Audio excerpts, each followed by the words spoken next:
What's good everyone, yadiiiigg, 4 eyes, 2 G's here, and today we're here to talk about Tekashi 6ix9ine. And although there is this media frenzy surrounding his whole trial situation, I thought rather than focusing on that, we would go back in time and discuss my personal favorite song of his, Gummo, and kind of discuss the interesting backstory behind it, because I don't think everyone knows the history behind the song and it's super interesting to me, so let's get into it. And the backstory actually comes from the unreleased versions of the songs that exist that never got released officially to the public. This mainly comes in two forms. There's a different Pierre version and there's a different 6ix9ine version. Let's firstly break down Pierre's version. So as we know, once a song got released officially, Pierre would actually come out against the song, and we learned that Pierre didn't even give the beat to 6ix9ine. Rather, he gave the beat to Trippie Redd, who then would pass it forward to 6ix9ine without Pierre's permission.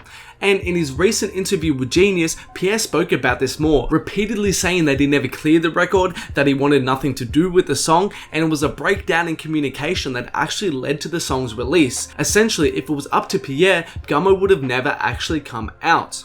One interesting thing to note though, and one thing that a lot of people don't actually know, and this is part of the reason why Pierre was so strongly against the song's release, is that Pierre actually recorded his own song with his own vocals over the Gummo beat.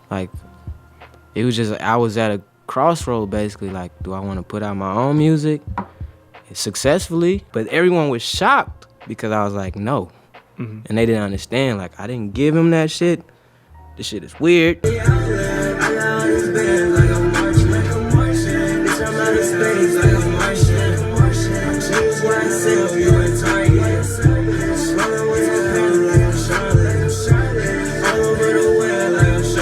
And to be honest, I feel kind of bad for Pierre in this case. He cooks up this super hard beat that's banging, he records his own vocals over it, the song sounds really hard, it's really banging, and then somehow the song gets in the hands of somebody else who, unbeknownst to you, records over the song and then actually wants to release the song and even ends up actually releasing the song without your permission, which means that your song with the vocals you recorded over your beat doesn't get released. And I guess in the end, when you kind of look at it, Pierre did take a W in a sense, if you're talking about it financially or in terms of how big the song was, but still, if you strip back the song's success and just look at that timeline right there, I do see why Pierre was so frustrated and kind of so mad about the whole situation. But that's only one half of it. That's Pierre's unreleased song. Then there is a whole other aspect of 6ix9ine's unreleased version of the song. And before we get to that, guys, just a reminder, if you haven't, please make sure to hit that like button down below. Also, make sure to subscribe to your boy if you're not. Turn on those notifications so you guys don't miss a video of mine. And a couple quick shout outs from my Instagram. Shout outs to David Sun Cal and shout outs to Boy No NBA for commenting on my recent Instagram posts. Shout out to you guys for showing me love over there. If you're not already, make sure to follow your boy at yadiiiigg. Also, a quick reminder about my whole lot of red merch designed by @WakeUpZuzi. It's fire, link in the description to cop if you're interested. But let's get to 6ix9ine's alternate version of the song. So before the song actually got officially released in October, there were already a couple snippets of the song floating around in the internet that were teased by 6ix9ine to kind of generate hype for the song. I pull up with a stick, I let that shit. Shout out Sosmula, but I fuck that nigga bitch. Niggas iffy up, Blicky got the stiffy up.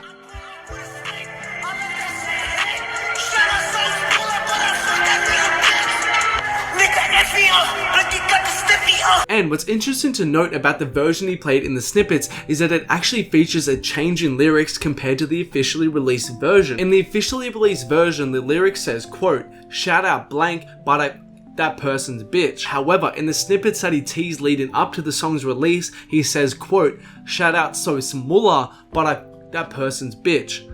And although not as well known at the time, Sosmula would be a familiar name to a lot of you right now, as he's popped off in the last year or so alongside yadiiiigg with City Morgue. And obviously the original lyric here, shout out Sosmula but that person's bitch, is a clear diss. And for those of you who don't know, Sosmula, yadiiiigg and 6ix9ine have a storied history together. During 6ix9ine's initial come up before Gummo really took off or anything like that, he was heavily associated with people like yadiiiigg and they had music out together. together. However, quite infamously, for one reason or another, the two sides would start beefing with each other, which of course led to this lyric right here, which is a pretty clear diss from 6ix9ine towards Sosmula. Fans refer to this version of the song as the original Gummo. It's unknown why exactly 6ix9ine blanked out Sosmula's name in the lyrics, but if I was to guess, 6ix9ine probably knew the song was going to be a hit and a really big song, so he probably didn't want to give Sosmula or anyone like that clout or attention by name dropping them in the track. And as you can see here, between Pierre's original version of the song, then Pierre not wanting to release the song, then the original diss towards Sosmula that eventually got covered up on the song,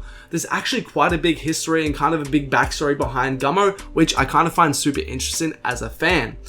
But that's all from me today, guys. Thanks a lot for watching, and I hope you enjoyed the video. If you haven't, please make sure to hit that like button down below. Also, make sure to subscribe to your boy if you're not. Turn on those notifications so you guys don't miss a video of mine. Make sure to follow me on Instagram also as well, at yadiiiiigg, link in the description. And there are more videos of mine on screen right now. Make sure to check them out if you haven't.